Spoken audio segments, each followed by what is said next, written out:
Off you go. Cool. Where are we? Okay. So Bobby, first of all, thanks very much for doing this. And to start off, maybe if you could just tell us a little bit about where your family came from, who they were, and all that kind of stuff. Yeah, my dad, he lived 3 doors up the street. He was Jimmy Gaule. He was from Kilbarry originally. He was probably famous in Waterford for fixing bicycles. That's who he was. But he was also a pot filler, was called. He worked on the furnaces in the glass factory. I eventually became a pot filler as well, and then they amalgamated the jobs and we became fancy furnace operatives. It's that nice. But we started as pot fillers. Okay, and he came from, you said Kilbarry? He did, yeah, himself and his man. How did he end up doing bicycles? What was that? He went to London when he was young and he worked in Fords in London, and in them days they had people who were cycle mechanics as well. So he trained and qualified in Fords in London as a qualified cycle mechanic. Wow. Yeah. And so therefore he was expert at putting them together and fixing things and all that kind of stuff. He was, yeah. He was fairly well known about the bicycles, that if the bicycle shops in town couldn't fix a bicycle, they brought him to me dad. Wow. Yeah. And was there a big interest in racing bikes in Waterford at that stage? Or? There was, and he would help to build bikes with Dominic Griffin, the mechanic across the road. He was very interested in that area.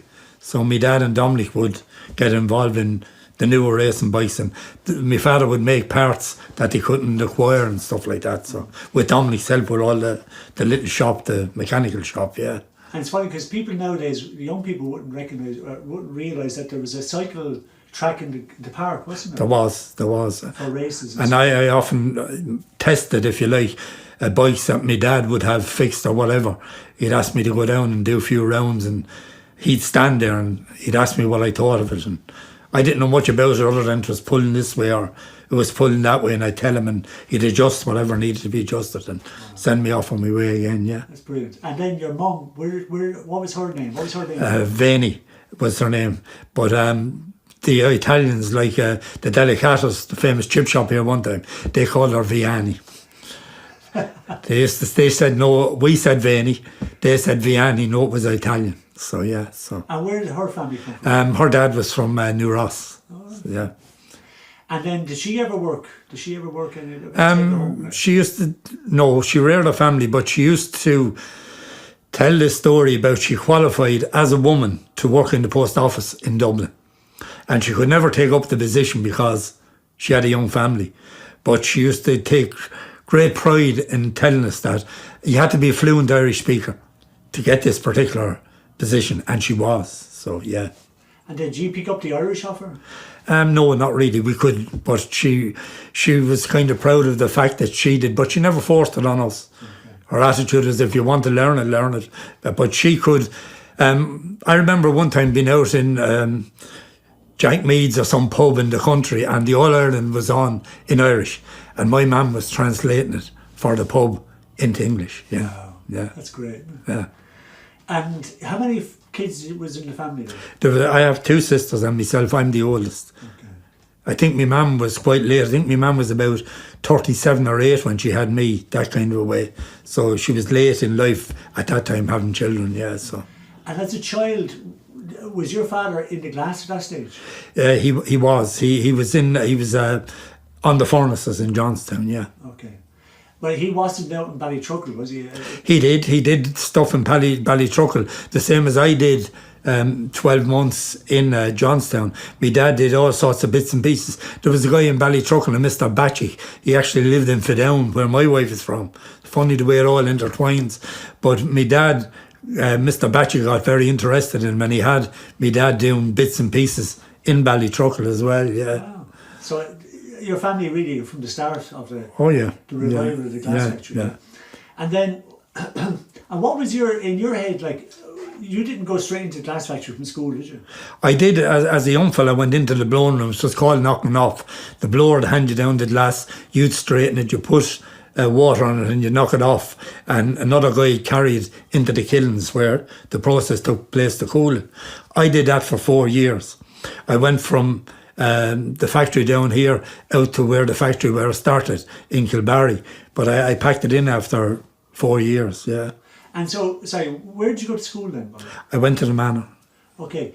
And so from the manor, what age did you... I went to the tech as well. All right. And I qualified in the tech to have an apprenticeship, but I was working in the glass factory here, and we say it was £2.10 a week, and I was offered an apprenticeship as £1.10.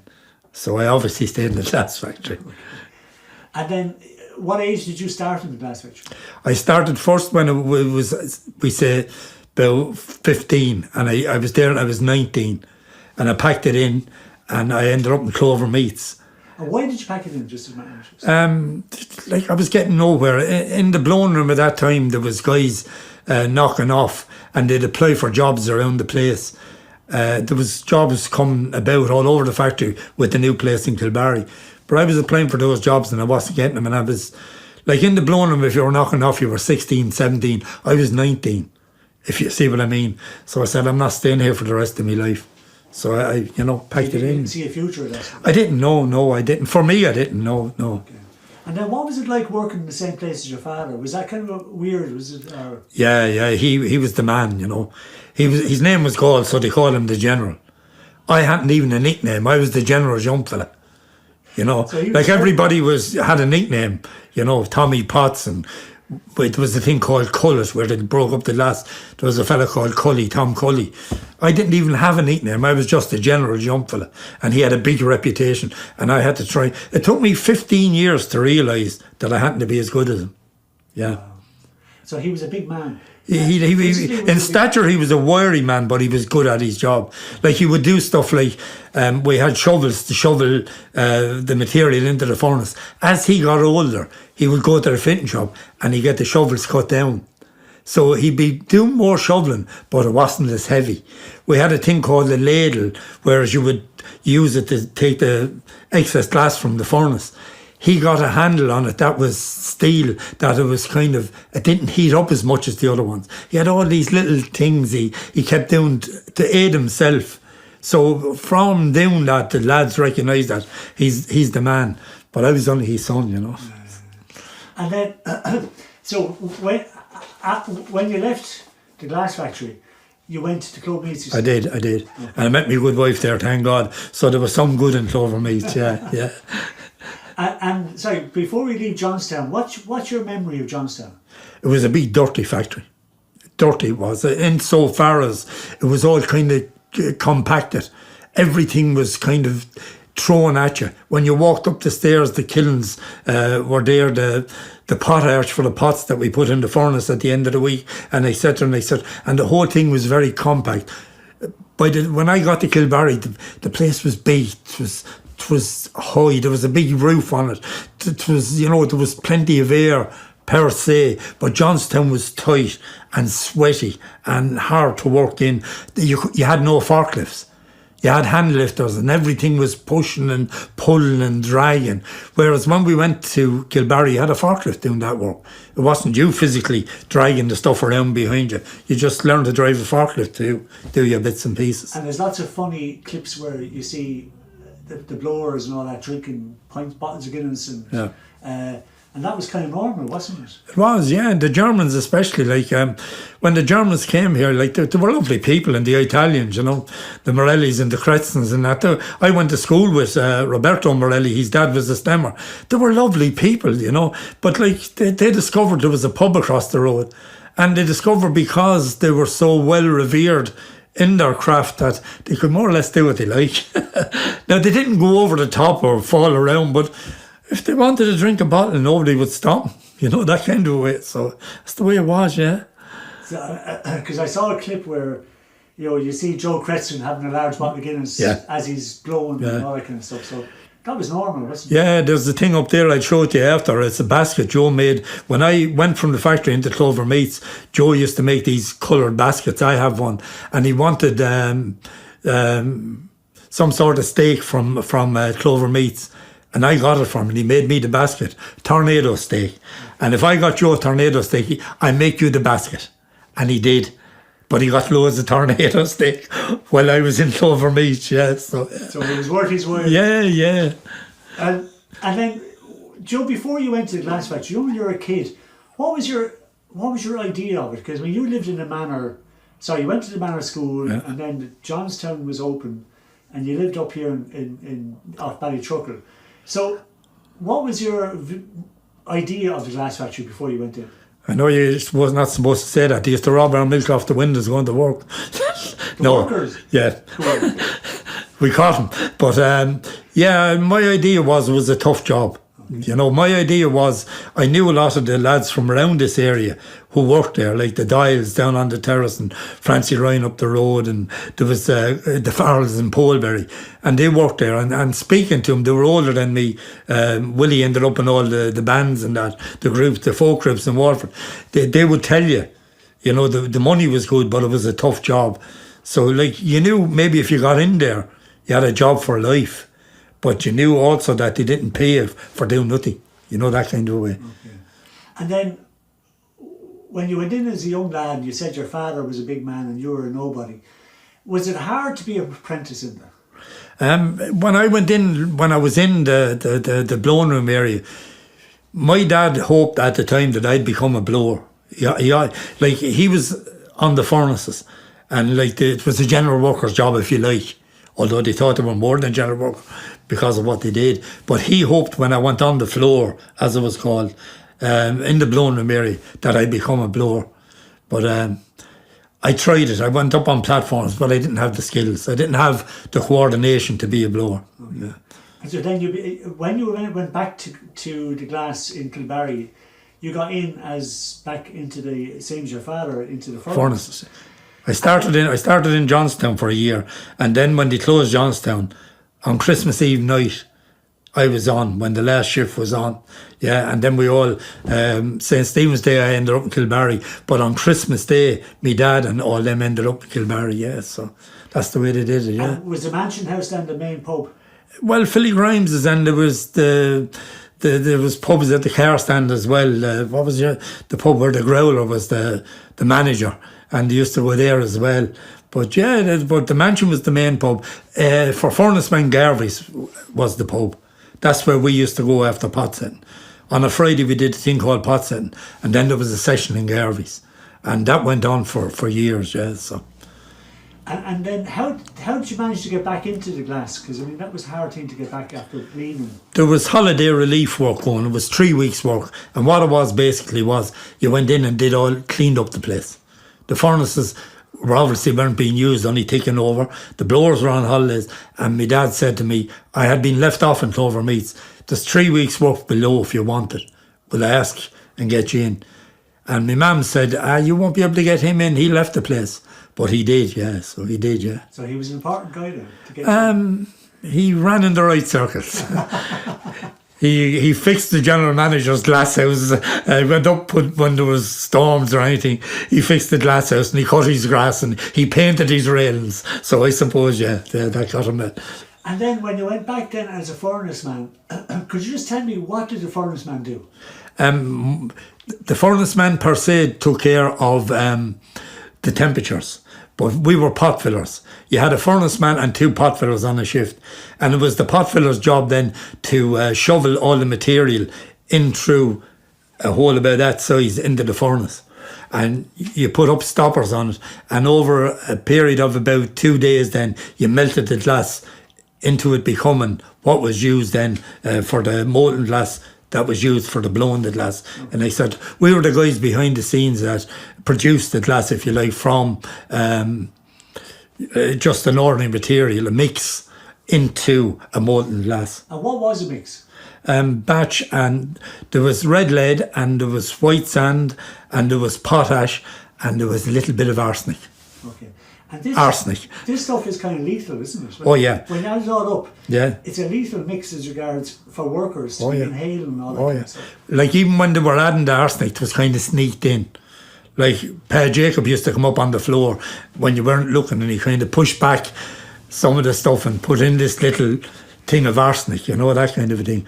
But like there was skull and crossbones on all the stuff coming in to warn you how dangerous it was, and that was burning fairly fast that you wouldn't read it or see it or be interested in it, yeah. So health and safety wouldn't be very high on it? No, like you worked, in the end they gave us spacesuits, But in them days, you worked with your shirt open to here, and the sweat rolling off you, and an old what you call it, an old towel, and you'd be wiping yourself, and as you wiped off the material, the towel was becoming red from the red lead and what had you. But that's the way it was. Yeah, you mostly had a kind of a tea towel around your neck, and you would be wiping your face as you were shoveling, and you'd be like a red Indian.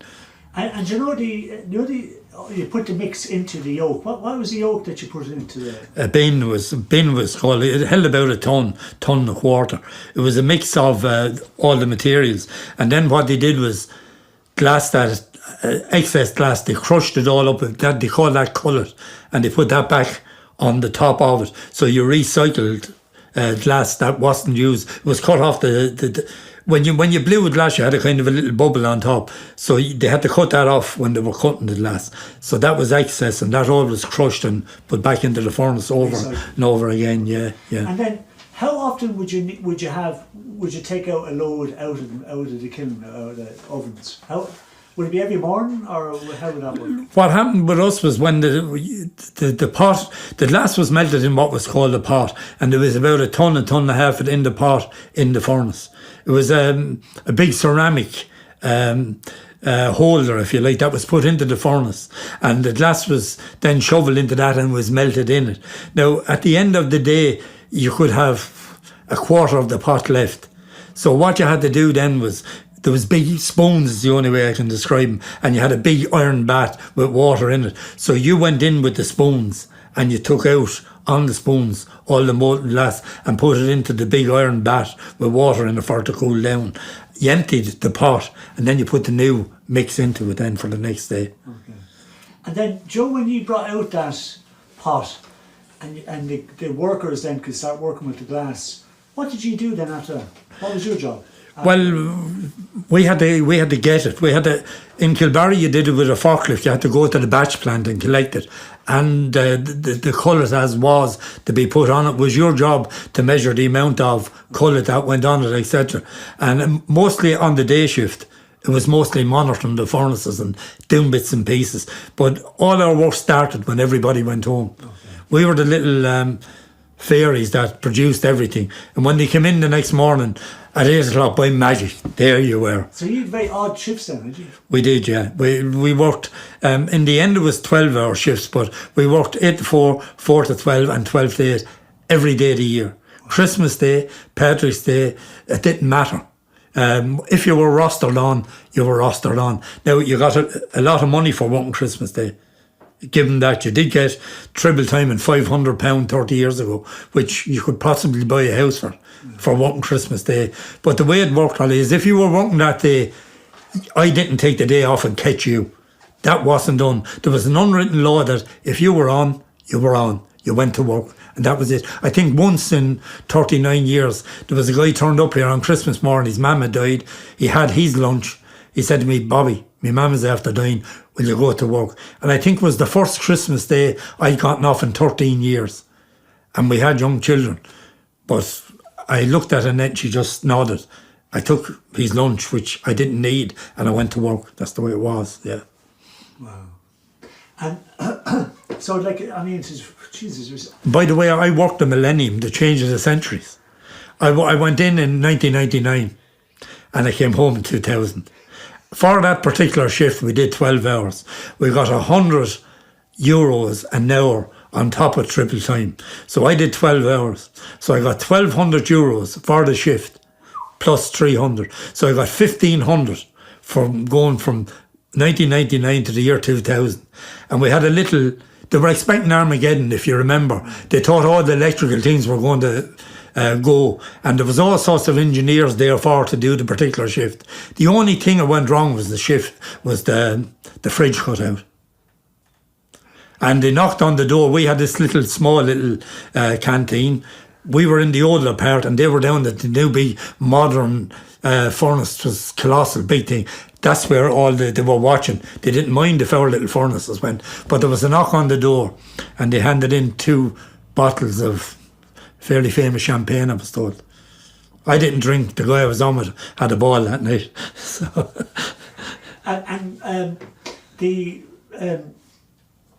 like working in the furnaces, I mean, was it very, like, I mean, if you touched off any of that, you'd be burnt to a cinder, wouldn't you? Yeah, you probably can't see it, but I have marks on me and on my eye that if and you did stumble or whatever, you'd be roasted. So you learned, like when the blowers were working, they worked on a platform. They went in and out with molten glass on an iron, and they were passing one another. And if you were a tourist, the first thing would come into your mind is, how come somebody doesn't walk into somebody? And they had this thing where it never happened. It was the same with working on the furnaces. You knew when not to get roasted, if that be the right way of putting it. But you often did. Like, we had the big bath of molten glass one night, myself and the late Billy Moran, God rest him. And we used to push it out on a bogie to the edge of the platform, and you would take it down with the forklift. And when we got out, the platform was sticking up and we hit it. And the boiled water, if you like, came back on my leg. So I was out of work for about 6 weeks with the leg, just roasted. And that was just, if you like, being tired from the work and not looking to see that this was going to happen. So you had to be very vigilant, yeah. It sounds lethal, doesn't it? Like, Yeah, I was working one night, I was driving in a forklift to the platform. The platform was loose, if you like, and the guy was pulled in the back, came forward, and I hit him with the forklift with the stanchion. He got 26 stitches in his head, yeah, by just something moving that wasn't supposed to move, yeah. So. good God. And then, did you, like, when you were working there, I mean, would you be taking dehydrated and all that would be? Yeah, they gave us it was stuff you put into water it's supposed to bring back all your fluids and your enzymes and the stuff that sweated out of you. But yeah. What you would find is after sweating that, we didn't know that you kind of seize up, you'd be dehydrated, but we didn't understand the medical part of it. Later on, through people in unions and all that, you found out all that stuff, yeah. In the end they gave you free milk.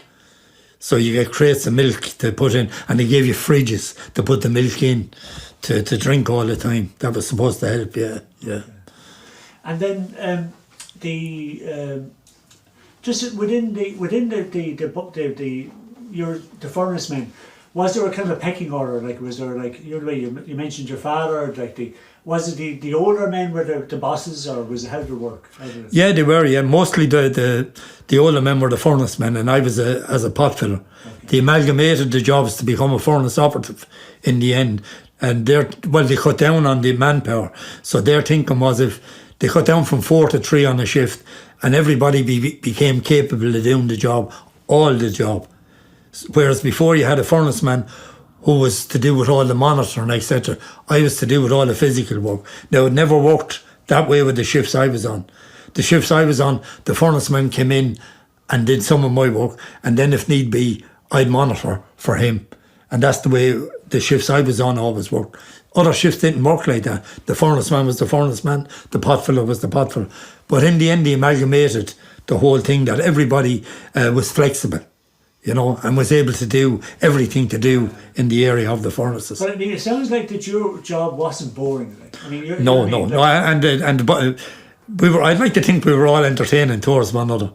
Like when you went on shift in the morning, the first thing you heard was, "Wait till you hear what happened last night," and that went on through the day. And there was a camaraderie there, although people, effed one another out as well. But there was a camaraderie there that, like, we were the men. We were the furnace men. We believed that we ran the place. We honestly did, yeah. Only for us, there'd be no glass. Now that wasn't recognised, but that's the craftsman thought, well, I'm a craftsman. He's only a general worker. Our answer would be, only for me, craftsman, you'd have no glass. No, that kind of way, yeah. And so was there kind of a class system, if you want to call it? Oh, there was, yeah. The blowers were the men, like, or the cutters if you went down the factory. And then there was a whole general working area around them. Like, but in our situation, a craftsman earned big money, but so did we. Like, as general workers, we could earn the equivalent or more than a craftsman if you were willing to do the overtime. Okay. And with the bonuses for Christmas Day and Easter Sunday, our yearly wage would be on a par with a craftsman. Yeah. But the pressure that the blowers and the cutters were on was incredible, wasn't it? Oh yeah, it was unbelievable. Like, we had a control room that was all glass, and you looked out at these guys on a hot summer's day, and the tourists, hundreds of tourists around them, and they're still trying to function to earn a wage and put on a show, if you like, for the tourists. You know, that kind of a thing. And all sorts of famous personalities coming up and being, you know, you'd be like, you know, this is so-and-so, he's a blower. And you had your man out of Star Trek, or you had Cliff Richard, or you had Floyd Patterson, or you had the Queen of Denmark. And they were brought onto the floor. And, you know, the blower still had to make his wages. So no matter what famous person was looking at him, he was still blowing the glass because he had a wage to make that particular day, you know. Because they all had to reach certain targets. Oh, they did, yeah. They had to make a certain amount a day and a certain amount a week, and it all depended on then how good the glass was, and that came back to us. If we didn't, like, you had a thing called cord in the glass, and if that happened, like, a blower wouldn't make his wages because the glass was being dumped, was no good. So it was our job that there wouldn't be, for the most part, cord in the glass and stuff like that, and that was to have the glass clean, was called. Yeah. Okay, I mean, and were you glad in the sense that you were a general worker as opposed to like a cutter or a blower? Was it that pressure, or you would have liked to be a blower, you know? It was nice to go into the pubs in Waterford and say, I'm a blower, I'm a craftsman, other than I'm a furnace man, you know. Okay. Blowers were respected. Blowers changed cars and they didn't take the plastic off the seats. Other people didn't do that. You know, they bought a car and the next year they changed it and the plastic was still on the seats. That's the type of money they were earning, you know, that kind of a thing, yeah. And speaking of money then, there was a bit of a resentment in the rest of town towards the glass factory workers because they were on good money, wasn't there? Oh, there was. Like, you know, people would resent the fact that, you know, people had their own houses and big cars and went on holidays to Spain. But my opinion towards that then and now is that they worked bloody hard for it. If you would have brought the people that resented the people in on the floor and showed them what they had to do to get that type of money, I'd say one or two would have said, no, I'll stay where I am, stay in my own job, yeah. Actually, speaking of which, a lot of the Waterford people didn't go into the factory to have a look at it. No, they never did. Other than they had somebody home. Yeah. You have somebody home from America. I better go on the tour with them. And then they go in and see their sons or daughters or husbands working. They go, oh, so that's what he does, yeah. It's not really funny. I always thought it was really funny that the locals didn't go in, but all the visitors went in. But and that whole thing of putting on the show for the visitors, that was mad, wasn't it? In the sense that you were completely open to visitors to look at what you're doing. Yeah, there was one area in K4 it was in Kilbarry, and mostly on the floor in Johnson. But we say K4 in Kilbarry. There could be 350,000 to 400,000 people passed through a year looking at what was going on, yeah. And I'm driving in on my forklift with me stuff for the evening shift, trying to miss 350,000, not kill somebody. And they all just wandered around with their cameras, and you're trying to say, excuse me, and there was yellow lines, but if you were trying to get a photo of a blower, it didn't matter that Bobby was on a forklift behind you trying to get in, yeah. But we never hit anybody, ever. And obviously the glass factory was a huge employer. I mean, one time there was nearly 3,000 workers. There was, yeah. And then with the union and all that, I mean, because, you know, a lot of people be giving out about the trade unions and all that, but the trade union, I mean, he achieved fantastic wages, didn't he? Yeah. They did, and always did, and everything had to be fought for. Like, the company didn't just come along and hand you money. Like, I ended up in labour courts in the Granville. I was always mixed up in the union, in the Ardree, in the glass factory centre, and etc. To fight for every penny, you know. Like, in the end, Jimmy Kelly, to do what he did, I give him saying to it. Like, he never let up. He was 10 years fighting in courts and European courts, him and the rest of the union. But Jimmy led it, if you like, to get us the pensions that we have today. It took 10 years of fighting. And I reckon that came from when he was a branch rep on the floor. He just, you know, he had the same fight in him the fight for us kind of a thing, yeah. So. And then how did that work? Because how did someone go from being a worker in the factory onto the union? How did that work? You'd be elected. In my own case, I was a shop steward on and off for years. But when I wasn't a shop steward, I was more dangerous than when I was, because at meetings I wasn't restricted by being a shop steward, so I could say whatever I wanted. Like I was at labour courts in the other room. And they were coming into the room asking me what they would say, because obviously they didn't do shift work and I did. So we were at one in the Ardree one time, and Kieran Mulvey came in. He said, just to see who was in the other room, see who they were talking to. And I'm sitting there with my coffee, and they were coming in clarifying stuff from me that they go back into the labour court with. But I couldn't go in because I wasn't elected. So that sort of stuff, yeah. But I loved it. I love being involved, yeah. And then if you were elected and you were a shop steward or whatever, did you continue then to get your money even though you weren't... A shop steward or a branch rep would still be working, but he'd be called away, we said, to meetings, etc. But then you had two senior shop stewards. They were full-time. They had a little office out there, so as that you didn't have to be going to the union office in Coyle Street. They had two full-time union reps on the floor, and that was, for my part, most of the time was Jimmy Kelly and Pat Fitzgerald, yeah. Okay. They were really good at their job, yeah. Okay. And then, I know too, the other thing which I always remember growing up in Waterford was glass factory workers were very good to causes, helping out causes. So was the money automatically taken out of your wages, or how did that work? They wanted something for the eye unit in Arkeen, and it cost 27,000 at the time. It was colossal money. And they brought it up at a union meeting that this machine needs to be got. So people just said, what do you need to do? And they said they needed to stop X amount of pounds. I think there was a tenner over 6 weeks, which was a fair few bob at the time. So they had a system whereby if you wanted to opt out, you went down to the union office and you signed the form and you didn't pay the tenner. Nobody ever went to the union office. Nobody ever opted out of paying for whatever was needed, yeah. So like money was taken out and then... Out of your wages, and then the union decided where the money was going to go? Well, they decide prior at a union meeting, they'd say there's 27,000 needed for a machine in the eye unit in Arkeen. There's a guy whose wife has cancer and there's a treatment in Germany and they need 16,000. What it would mean is if everybody pays in is £4, £6, €8 a week, anybody against, everybody for, all the hands up, anybody against, nobody.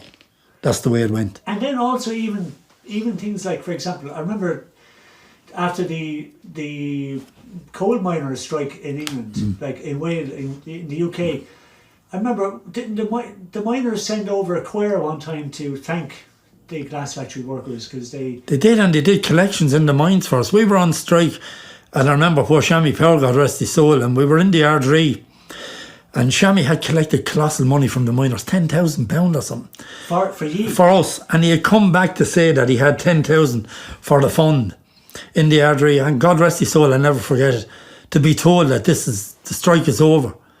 Shammy nearly started crying, but I have £10,000 here, which was given into the fund, and etc. But I remember even there was place like in the Union Hall, the people of the town handed in vegetables and bread and milk towards us when we were on strike pay.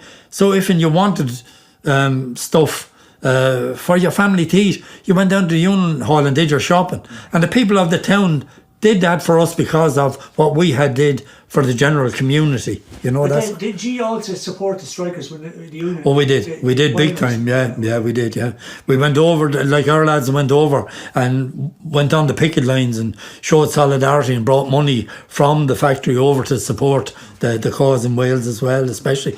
Arthur Scargill was on the floor at one stage and he was watching us doing pot setting, and he said, if I was representing you, you'd have 3 times the money. He asked us what did we get for doing the job, and we told him, and he got up onto the platform with a brown shop coat as we wore then, and the furnace wall was down in the heat, and he said, if I were representing you, the money I'd get you for this. Yeah, so yeah. No better man. Yeah. Arthur Scargill on pot setting, so the I mean, there was a great, there was a lot of characters out in the glass factory. There was. And there was a lot of, I mean, you mentioned yourself there was a really good atmosphere among your own section, but in all the other sections there was too, wasn't there? There was. I don't know. The people just looked after one another, you know, and that's the way it was all round. Like there was one chap worked in the Blenheim area, in our area, and he used to get seizures.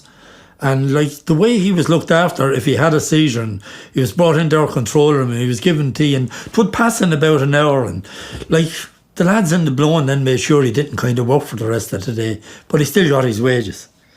Everybody kind of filled in for him, and there was that sort of thing went on. Or if somebody came back in that had, we say somebody died in their family or whatever the case may be, they didn't have to kill themselves, if you like, all day. They were kind of eased back into being all right and being able to do what they did again, yeah. So, I mean, it was tough work, but I mean, you were saying that like there was a kind of I suppose, a caring side behind it. Oh, there was. In 99, I followed Manchester United for my sins, and there was a blower who used to work opposite the control room, and I used to go in when United were winning all around them, and when they won the treble. And when I'd walk on the floor in the morning, he used to put 2 fingers up to me when United would be after win, and I used to put 3 back up to him, because we were going to win the treble. He's dead now, God rest him. But like that went on, people would be waiting on the Monday morning for our reaction. Yeah. It was great stuff, yeah. And I saw that too, there was a little newsletter too where you used to There was. piss on each other. Yeah. So, What I thought was very funny, there was a guy, Scout Wallace, he's still working out in Arkeen stores, selling wine. And he was on the platform, and your man got up, one of the famous people, I think Richard Basehart his name, he was Captain Kirk out of Star Trek.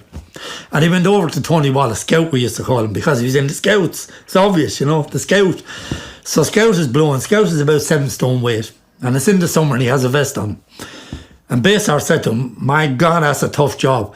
And Scout looked up and he said, yeah, I was 15 stone when I started. And your man didn't know whether it was a joke. Like all the boys around him were doubled up, you know. So that's the way it went, yeah.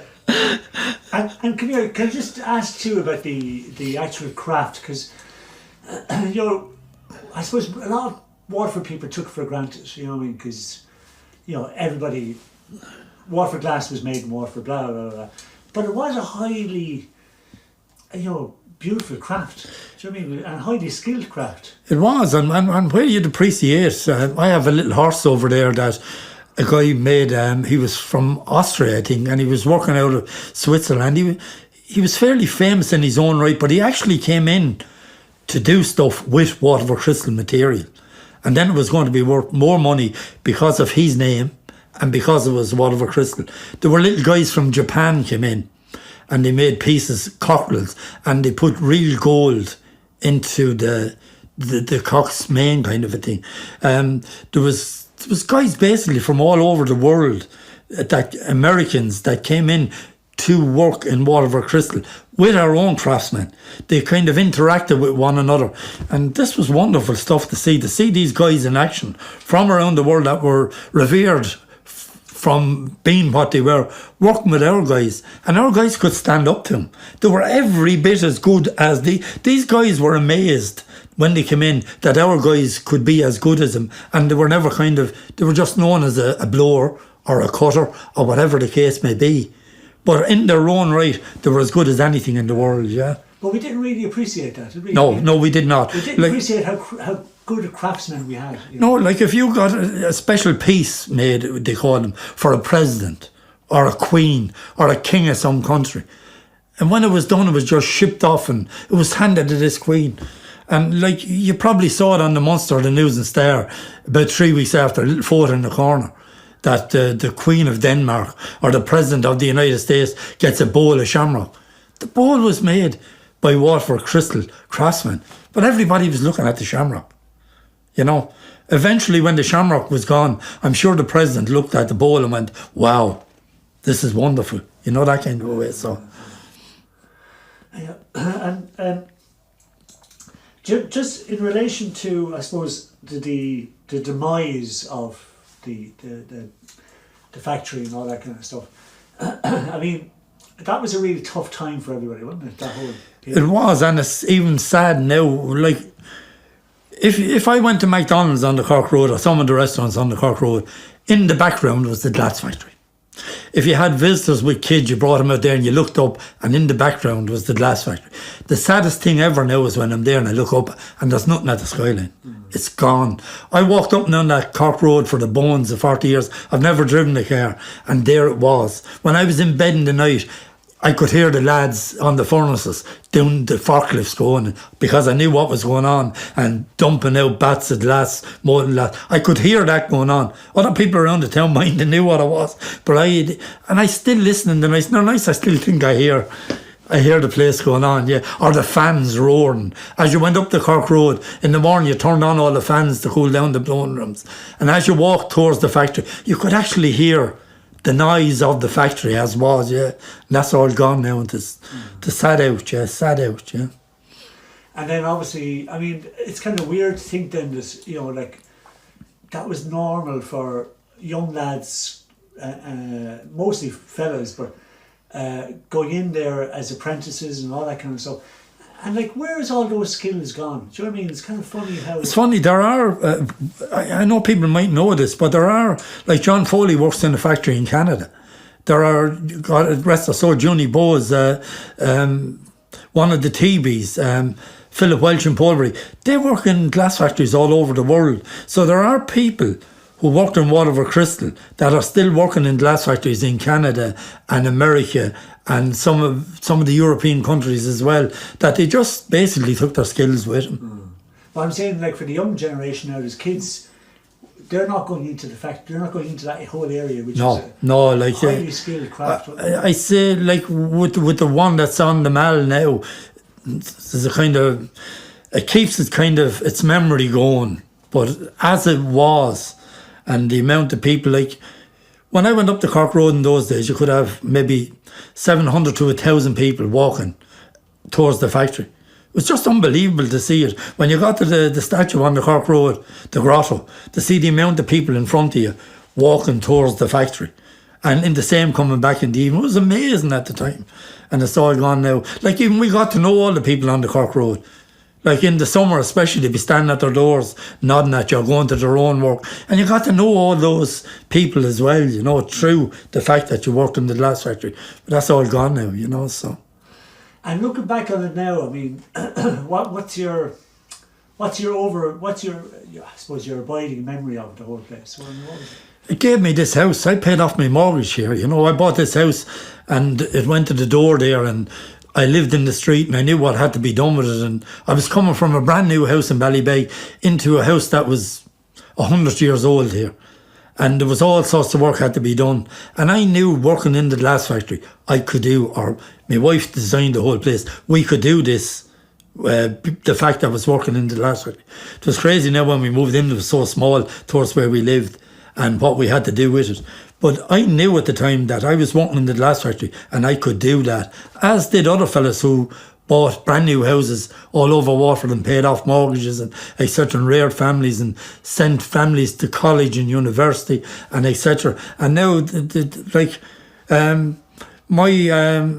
my sister's daughter is a Don in the university in Edinburgh, and the fact that her dad was a cutter in the glass factory probably allowed her to be educated to go and do that, you know, so. Which is interesting because, I mean, traditionally that wouldn't be the situation. I mean, no one ever got to college, or, I mean, WRTC was probably the closest. Oh, yeah. Anyone could get to a college. Yeah. But the whole idea of going off to university, you forget about it. That wasn't there for working class people. But look, when I see her, she comes home here, she's just my niece, Jenny. She's lovely. But she's revered all around the world for what she does. But you don't see it locally about what she is. But I know it. You know, because you'd see next week she's in Japan, next week she's doing something in Hawaii and she's giving a lecture in the States. But like, when she comes home to Waterford, she's just Jenny from Lismore Park. You know, that kind of thing. Her dad worked in the factory. You know, like, that's all he gets, you know. So, poor Nicky, yeah. And like, I know too, it's also very sad as well that like a lot of lads have died since the factory closed. Well, in our situation, I have a photo there, and there was 47 of us in the photo, and Andy Paul was our foreman, lovely man. He was in the RAF, that's where he got his skills towards furnaces and etc. But he was a lovely man. And it was his retirement too, and we're all in the photo. I think there's 7 of us alive. And a lot of it had to do with what we worked with. So, you know, everybody died in our area. Well, 90% of them died with stomach cancer. And that was from shoveling lead and arsenic and potash and all that sort of stuff for years, yeah. So.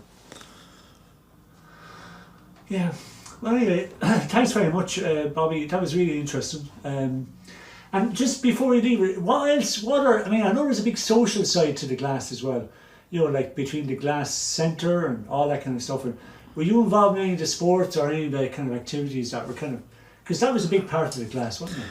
I told you about my dad. He was a legend. He used to go on the sports, and we say at the time I was 30, he was 60. He's still beat you in a race in 100 yards. Yeah. That type of thing, yeah. So, but like there was, and we had a big... we had a thing where we used to go down to Carvalley House over Christmas. All the furnace men used to go off on the bus. And we used to get spot prizes from all over the town because of his glass factory. And you come home with maybe 2 bottles of whiskey or 2 bottles. But we all used to go off on the bus down to Carvalley and to be a right piss up. But it was a great crack. But what you were saying about what I was telling you about the night the man retired, he was in Garvey's and there's 47 people. Who ran the furnaces that night? If they were in the photograph in Garvey's.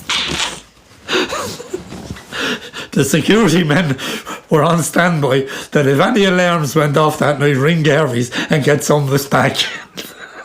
And that's the way it went that night. Yeah. So thank God nothing went off. So, yeah. That's for me now. Do you want to get that from me? Lift it over you. Yeah,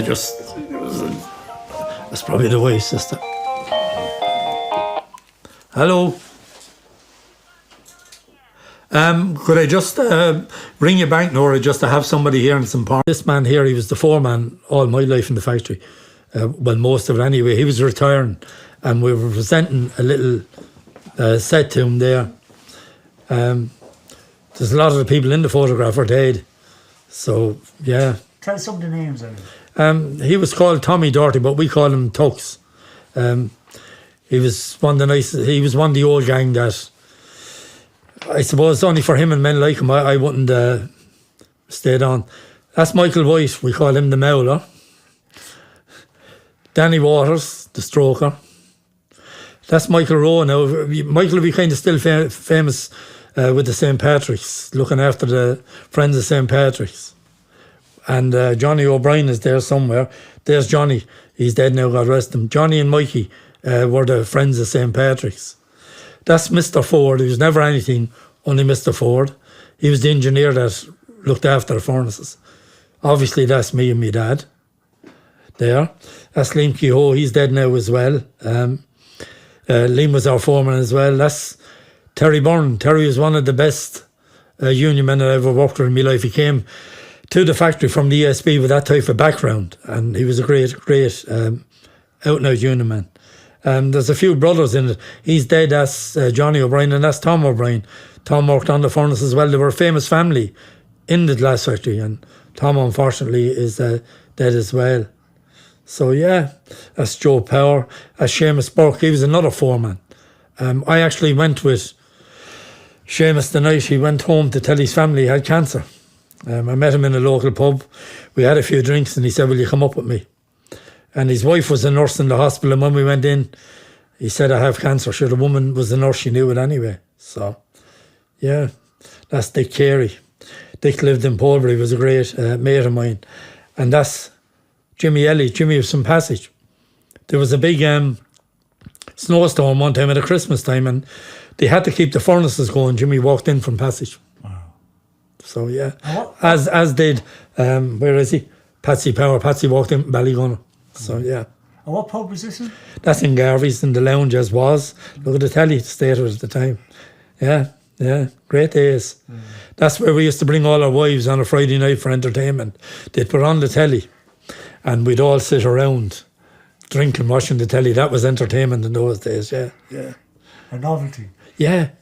And I have another one here that, see here somewhere, where's the one with Frank Stapleton in it? This was, God rest his soul, Tom Power was retiring at the time, so we had a do, and that's the same place in Garvey's as the other photograph was taken. So we had a bit of a do for Tom, as you do, in the furnaces. Everything was a do. There's me there drinking my Coca-Cola. But when we were having the do, somebody put his head out the door and realised Frank Stapleton, the Irish international footballer, was in the bar, in the lounge. So you couldn't have a photograph without Frank Stapleton when you were retiring out of the glass factory, could you? So that's what that's about. Who else is in the picture? That's Andy Paul. Andy was the foreman. Andy is dead now, as is Liam Sheridan. Liam was kind of famous around the town. He would be on Facebook, God rest him, as well. Absolutely funniest man that I've ever worked with him. I've had the pleasure to work with him in my life. That's Tom Power from John's Park, and that's Johnny O'Brien, Frank Stapleton, obviously, and my good self on the wing there. Yeah. So. And you said you went off to drink for health reasons, was it? Yeah. Okay. It wasn't working. That's all I'd say about it. Did you find it easy to socialise afterwards? I did. I was okay. I'm okay. Yeah. Show us a few others there you have there. There's another one there. Yeah, we'll get them. Where's the one I had with Dick Carey? Oh, there was another one there. It was at a do somewhere with Dick Carey. I'm aware about that now. Yeah, that was at a Blowers social club doing the Tower Hotel. That's Dick Carey, was a good friend of mine, or is still a good friend of mine, lived in Polbury at the time, and there I am again.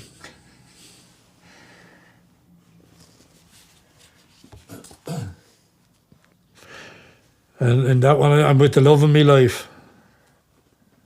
Yeah. And this is, as you said, this is before you went. That's before I gave up the drinking. That's 12 months after. So.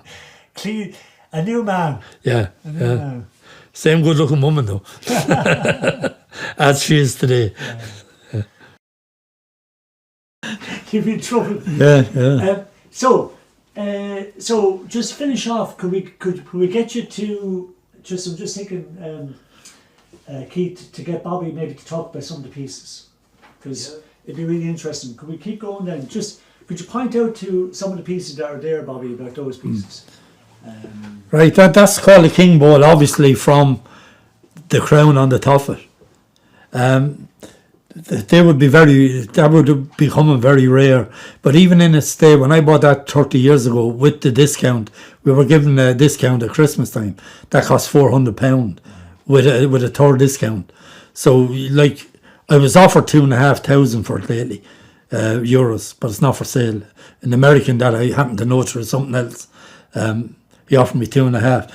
That particular piece, they were going to put it on the market, and they had a fancy name. It was, I don't know, it was going to be some King of Munster's name, which they did with pieces, the Lismore Suite. They put these big fancy names. But when they made it, they realised that they thought, no, it's too big. We'll never get rid of it. Where will people put it? The only way you could put it, they thought, was in your hall with flowers in it. So they had a meeting and decided that it wouldn't go on the market. But the fact that we'd been involved in bringing it down, you had to reduce the heat of it in what was called a kiln over a period of maybe 2 days with that one. But the fact we'd done that, 6 managers got one each, and the 6 furnace men got one each as well. I didn't rob it. So it's a unique piece then. It is, yeah. It's a big thick base. Right? It is. It's a huge piece that only, like even some of the lads that I know were cutters would say to me, I cut that shagging thing, that kind of way, So, and they said the whole thing was hard to manoeuvre, yeah, so. And then you have all the little, the swans are famous, aren't they, more? They are. Because the workers made these themselves, didn't they? They did. Do you want to just tell us a little bit about them, Bobby? Because, everybody, we'd all be very familiar with them, but the people... Like what you did at the time, if you had people visiting, you got them a pair of swans, and you explained to them there was Waterford crystal. And it was basically the stemmers that did it. It's all done with shears and it was all craft. That the only thing, when they made the base, they came out of the furnace with the piece and they made the base, and then they dropped a piece of glass down and they used the shears like that along it. That became the wings and the tail. Then they got another piece and they dropped it, and the guy had to call what was pulling it out. So he pulled it out with the shears and dropped it for the head. And then you can see the lovely little head. That was all skill basically, yeah. That a blower or a stemmer especially had that stem glass. They had the skills to do. And probably in a few seconds. Well, it didn't take long. Like the blower would be manoeuvring and all, but it would have been the stemmer would have been doing all the little intricate pieces. Yeah. The workers were allowed to take these out, weren't they? Yeah. And there was stuff like that, and there was fishes were made as well. And then they added colour into the fishes, and there was walking sticks, the famous walking sticks that, like being Irish, and Barney O'Gill, Barney, you got away with the walking sticks, pair of Waterford crystal walking sticks. And all it was a piece of glass that was twisted and a little head put on it,